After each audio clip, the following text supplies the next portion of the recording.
तो आपके भी हैं और प्रभु के हम अंश हैं और प्रभु सर्व सामर्थ्यशाली हैं। सब ऐश्वर्य भगवान से ही प्रकट हुआ है। हमें भगवान का आश्रय लेना सहज है।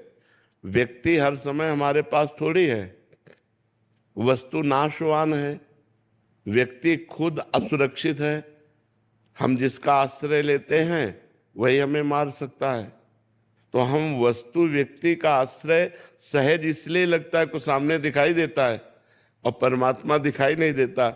बस अंतर यह है, अगर वस्तु व्यक्ति का आश्रय लेने से किसी का मंगल हुआ होता आज तक तो मंगल हो जाता। आज तक किसी का मंगल नहीं हुआ।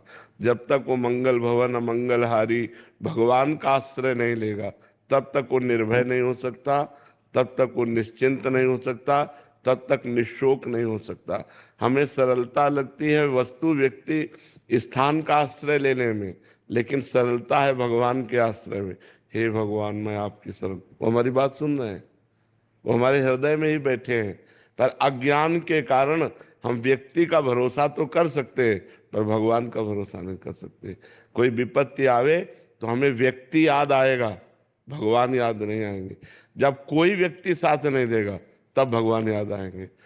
आदमी अपना प्रयास करके जब हार जाता है तब वो कहता है भगवान की शरण। अगर पहले से ही भगवान की शरण में हो जाए तो उसे हारना ही ना पड़े, क्योंकि भगवान सर्व सामर्थ्यशाली है।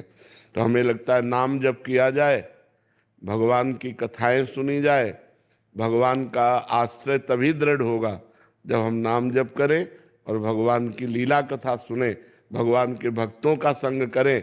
तो हमारा वस्तु व्यक्ति का आश्रय छूट जाए और भगवान का आश्रय हो जाए।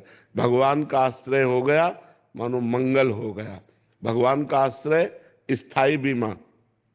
कल सत्संग में चर्चा में कहा था, जैसे बीमा में नहीं होता कि आपकी गाड़ी नष्ट हो गई एक्सीडेंट से या किसी भी तरह, तो आपको गाड़ी का पैसा मिलेगा?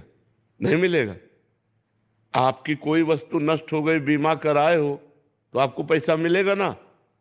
ऐसे अगर अपना जीवन का बीमा भगवान से करवा लिया कि हे भगवान मैं आपकी शरण में हूं, तो भगवत प्राप्ति होगी आपको।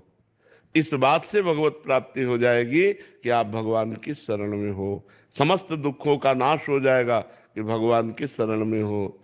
अच्छा, बीमा में तो है हर साल आपको पैसा जमा करना पड़ेगा, अगर सही प्रमाण ना मिला तो पैसा नहीं मिलेगा।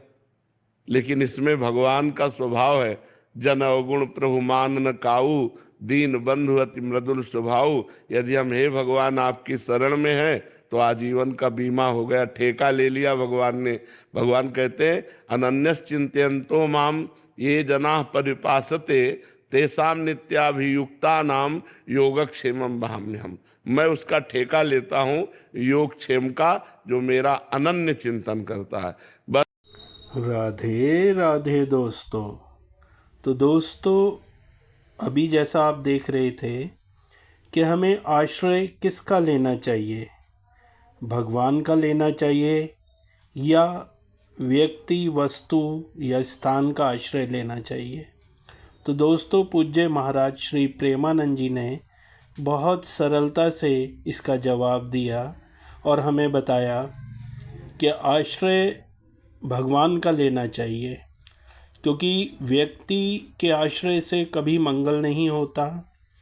और जिस व्यक्ति का हम आश्रय ले रहे हैं, क्या पता वो हमारा दुश्मन साबित हो जाए।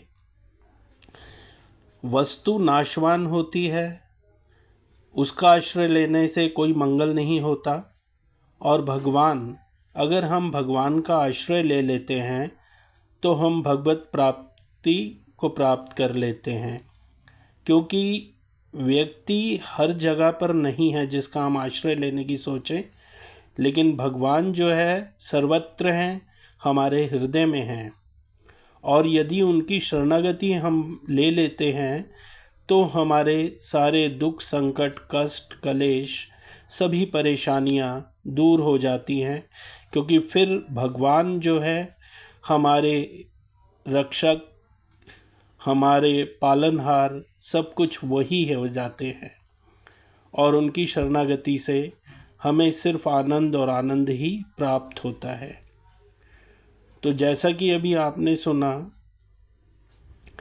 कि हमें भगवान की शरणागति के लिए नाम जाप करना चाहिए, अच्छे कर्म करने चाहिए और हमेशा उनकी शरणागति में रहना चाहिए।